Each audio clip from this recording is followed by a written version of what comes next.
500 টাকা দিলে তুমি যা চাইবে তুমি তাই পাবে। এই নাও 500 টাকা। বলো তোমার কি চাই? 1000 টাকা দাও। ডাক্তার, আমার সামনের দাঁতগুলো লাল হয়ে গেছে, এগুলো পরিষ্কার করতে হবে। আচ্ছা ডাক্তার, দুনিয়াতে এত পেশা থাকতে আপনি দাঁতের ডাক্তার কেন হইলেন? সে এক লম্বা কাহিনী, আপনি শুনতে চাইলে বলতে পারি। হ্যাঁ হ্যাঁ, আপনি বলেন, আমার অনেক সময় আছে। একদিন আমি কলেজ যাচ্ছি, এক দরবেশ আমার সামনে হাজির, তার 2 হাত নাই। সে আমাকে ডেকে বলে আমার ঝুড়ির ভিতরে দাঁতন আছে, সেইটা দিয়ে আমার দাঁতগুলো একটু পরিষ্কার করে দে।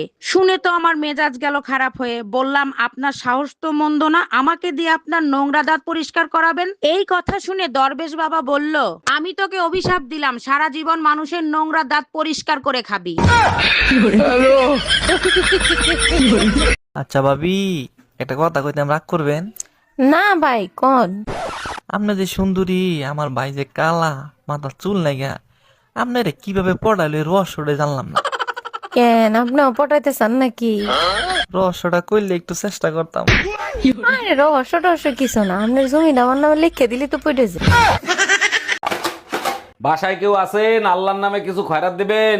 দান অবশ্যই করব, তার আগে একটা প্রশ্নের উত্তর দেন। 1 কোটি টাকা পাইলে আপনি কি করবেন? আমি যদি 1 কোটি টাকা পাই, 4 রাস্তার মোড়ে আল্লাহর নামে একটা মসজিদ দেব। বাহ, শুনে মনটা ভরে গেল। সেই মসজিদের সামনে একাই খয়রাত করব। শুধু মুখে মুখেই ভালোবাসা, কাজের বেলায় ঠন ঠন ঠন ঠন। এই ব্যাপারে আর একটা কথা বললে থাপড়ায় কান গরম করে ফেলাবো। এই তোমার ভালোবাসা? আমার ভাই 2 লিটার পেট্রোল চাইছিল, তাই দিতে পারলা না? দেখো, ভালোবাসা ভালোবাসার জায়গায়, চাইলে কিডনি দিতে পারবো, তো পেট্রোল দিতে পারবো না। আরে ভাবি, ওইখানে উঠছেন কেন? ওইখান থেকে পড়ে গেলে তো মরে যাবেন। অরুণ ভাই, মরার জন্যই তো আসছি। আমি আপনার ভাইয়ের যন্ত্রণা আর সহ্য করতে পারছি না। মরেন, সমস্যা নাই, তার আগে বলেন ভাইয়ের নাম্বার কি আগেরটাই আছে না নাম্বার পাল্টাইছে? অরুণ ভাই, ভাইরে ফোন দিয়ে লাভ নাই, আমি আমার সিদ্ধান্ত পাল্টাবো না। আরে ভাবি, তার জন্য না, আমি শুধু ফোন দিয়ে জিজ্ঞেস করবো কি যন্ত্রণা দিছে, আমিও ট্রাই করবো, আপনি লাভ দেন।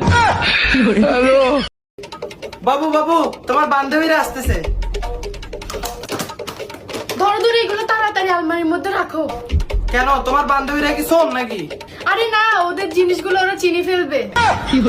হ্যাঁ ম্যাডাম, এবার আপনি বলেন কত টাকা লোন নেবেন আপনি? স্যার বেশি টাকা লাগবে না, আপাতত 20 লাখ টাকা দিলেই হবে। লোন তো আমি দিয়ে দেবো, কিন্তু ব্যাংকের কাছে কিছু রাখতে হবে। কি রাখবেন আপনি? কিছু থাকলে কি আর লোন নিতে আসি? আপাতত বিশ্বাস জমা রাখেন। পুরুষ মানুষগুলো মানুষের জাতো না, বউয়ের আত্মীয় স্বজন চোখে দেখতে পারে না। দেখো, সব পুরুষের সাথে আমারে মিলাবা না, আমি কিন্তু তোমার 3টা আত্মীয় স্বজনকে বেশি ভালোবাসি। বলো কি, তাই নাকি? তা কে কে শুনি? তোমার শ্বশুর, তোমার শাশুড়ি আর তোমার ননদ। মা, তোমার বিয়ে হয়েছিল কয় বছর বয়সে? আমার যখন 15 বছর তখন বিয়ে হয়েছিল। আর আমাকে বড় খালার? তোর খালার তো 11 বছরে বিয়ে হয়েছিল। নানির বিয়ে হয়েছিল কয় বছর বয়সে? আল্লাহ, তোর নানি একবার ছোট্ট কালে বিয়ে হয়েছিল। তাইলে তো দেখি তোমার চোখের সমস্যা আছে। কে? আমার চোখ একবার পরিষ্কার কোনো সানি মারে কিচ্ছু পারে না, আমি সুন্দর করে দেখতেছি। না, আমার যে 20 বছর চলতেছে, কি চোখ দিয়ে দেখো না আমার বিয়ে দিবা কবে? কোন তরকারিতে লবণ লাগে না? কোন তরকারিতে লবণ লাগে না? কোন তরকারিতে লবণ লাগে না? আমরা জানি সব তরকারিতে রান্না করতে গেলে লবণ খুব প্রয়োজন। লবণ ছাড়া তরকারি মজা হবে না, বাট ওই তরকারিতে লবণ না দিলেও চলবে। ছেলেরা 10টা প্রেম করলে সমস্যা নাই, মেয়েরা 10টা প্রেম করলে মেয়েরা খারাপ কেন? একটা চাবি দিয়ে যদি 10টা তালা খোলা হয়, তখন তারে কি বলে? মাস্টার কি? আর 10টা চাবি দিয়ে যদি একটা তালা খোলা হয়, তখন তারে কি বলে? খারাপ তালা।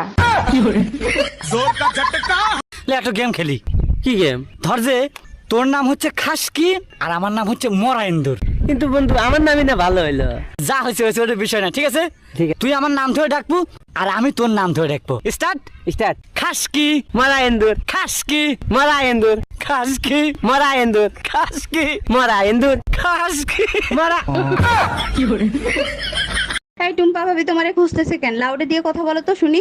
জি ভাবি, বলেন। ভাই, আপনার পার্সোনাল ফোন নাম্বারটা আমাকে একটু দিবেন? আপনি জানেন এলাকাটা শূন্য ছিল, তারপরে 17টা বাড়ি হয়েছে, তার ভিতরে 11টা 5তলা বিল্ডিং হয়েছে, তার ভিতরে 44টা ফ্যামিলি আসছে, 99টা ছেলে মেয়ে আছে, 56টা ভাবি আছে, কারো সাহস হয় না আমার নাম্বার চাওয়ার। আপনি চাইলেন কেন? আর কখনো নাম্বার চাবেন না, বুঝতে পারছেন? জি ভাই, বুঝতে পারছি। ঠিক কাজ করছো।